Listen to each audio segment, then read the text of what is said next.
Bismillahirrahmanirrahim. Assalamualaikum warahmatullahi wabarakatuh. Perkenalkan, saya atas nama Jasmita A, NIM 105731116019. Kelas Akuntansi 19E. Dengan dibuatnya video ini untuk menyelesaikan tugas final saya, mata kuliah Analisis Laporan Keuangan dengan dosen pembimbing Ibu Indriana SE MAK. Prodi Akuntansi, Fakultas Ekonomi dan Bisnis dari Universitas Muhammadiyah Makassar. Langsung saja kita masuk ke analisis laporan keuangan. Analisis rasio keuangan pada PT Adaro Energi Tbk.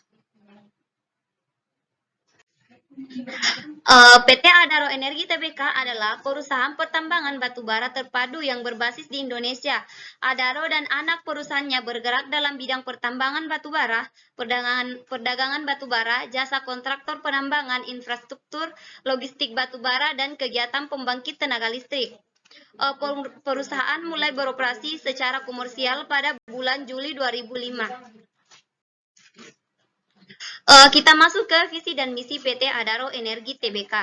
Visi PT Adaro Energi Tbk menjadi grup perusahaan tambang dan energi. Adapun misi PT Adaro Energi Tbk yang pertama memuaskan kebutuhan pelanggan, mengembangkan karyawan, menjalin kemitraan dengan pemasok, mendukung pembangunan masyarakat dan negara, mengutamakan keselamatan dan kelestarian lingkungan, dan yang terakhir memaksimalkan nilai bagi pemegang saham Indonesia yang terkemuka. Selanjutnya kita masuk ke analisis rasio keuangan. Ada 4, yaitu rasio likuiditas, rasio solvabilitas, rasio aktivitas, dan rasio probabilitas. Yang pertama kita masuk ke rasio likuiditas. Likuiditas adalah kemampuan satu perusahaan dalam memenuhi kewajiban untuk membayar utang-utang jangka pendeknya, yaitu utang usaha, utang dividen, utang pajak, dan lain-lain. Likuiditas juga merupakan kemampuan seorang atau perusahaan untuk melunasi utang-utang yang segera harus dibayar dengan menggunakan harta lancarnya. Rasio likuiditas ada beberapa. Yang pertama itu current ratio atau rasio lancar. Rumus dari rasio lancar ini adalah aktiva lancar dibagi utang lancar dikali 100%. Jadi, rasio lancar pada PT Adaro Energi Tbk tahun 2020 sebesar 1,51. Karena nilai rasionya menunjukkan hasil yang cukup rendah, maka dapat saya simpulkan bahwa PT Adaro Energi Tbk memiliki kemampuan yang cukup kecil dalam memenuhi kewajibannya melalui aktiva yang dimilikinya.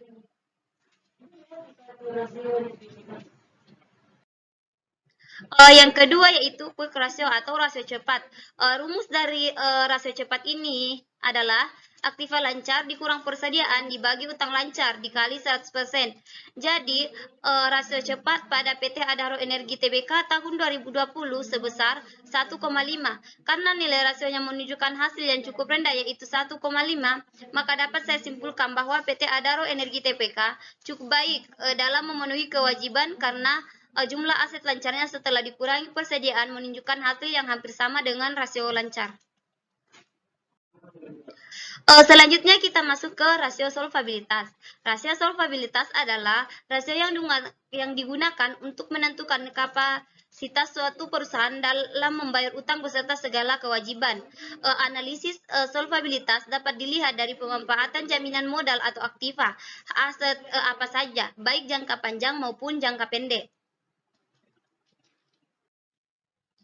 Adapun rasio solvabilitas ada beberapa. Yang pertama debt ratio. Rumus dari debt ratio ini adalah total utang dibagi total aset dikali 100%. Jadi debt ratio pada PT Adaro Energi Tbk tahun 2020 sebesar 0,4. Karena hasil rasionya menunjukkan hasil yaitu 0,4 atau di bawah standar rasio yang baik, di bawah 0,5, maka hal ini dianggap tidak berisiko atau sangat baik karena PT Adaro Energi Tbk memenuhi kewajibannya dengan nilai aset yang cukup tinggi. Hal tersebut juga menunjukkan bahwa perusahaan tidak ketergantungan dengan hutang. Kita masuk ke 2, yaitu debt to equity ratio. Jadi rumus dari debt to equity ratio adalah total jumlah hutang dibagi ekuitas dikali 100%. Jadi, debt to equity ratio pada PT Adaro Energi Tbk sebesar 0,6. Karena hasil rasio dari PT Adaro Energi Tbk menunjukkan angka yang kecil yaitu 0,6 atau bisa dibilang di bawah angka 1 atau di bawah 100%, maka kondisi perusahaan dalam memenuhi kewajibannya dalam kondisi yang baik, di mana rendahnya rasio ini menunjukkan besarnya utang perusahaan lebih kecil dibanding besar ekuitas yang dimilikinya. Selanjutnya kita masuk ke rasio yang ketiga, yaitu rasio aktivitas.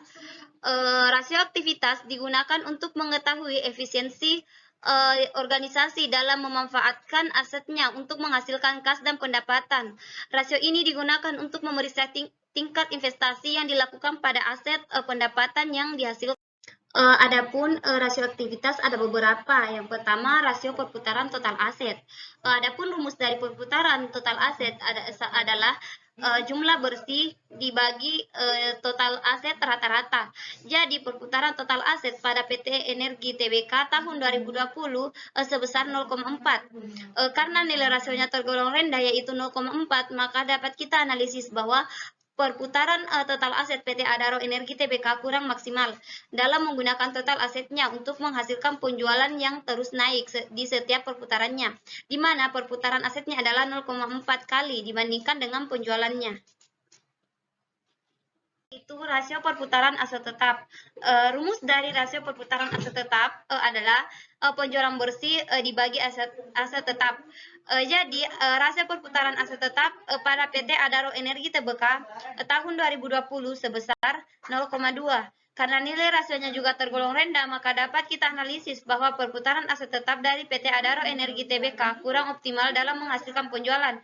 Itu terlihat dari perputaran aset tetap yang hanya menghasilkan 0,2 penjualan, sehingga rasio yang rendah dapat mengindikasikan inefisiensi operasi perusahaan. Tetapi hal ini tidak bisa juga selalu dianggap tidak baik, karena kita perlu membandingkan dengan perusahaan lain dengan industri yang sama terhadap penilaian rasio aset tetapnya.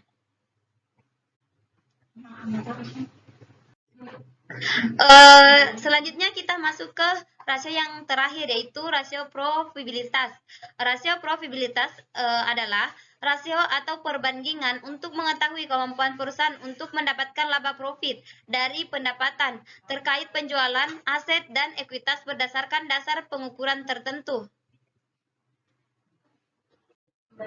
Adapun rasio profitabilitas ada beberapa. Yang pertama itu margin laba kotor.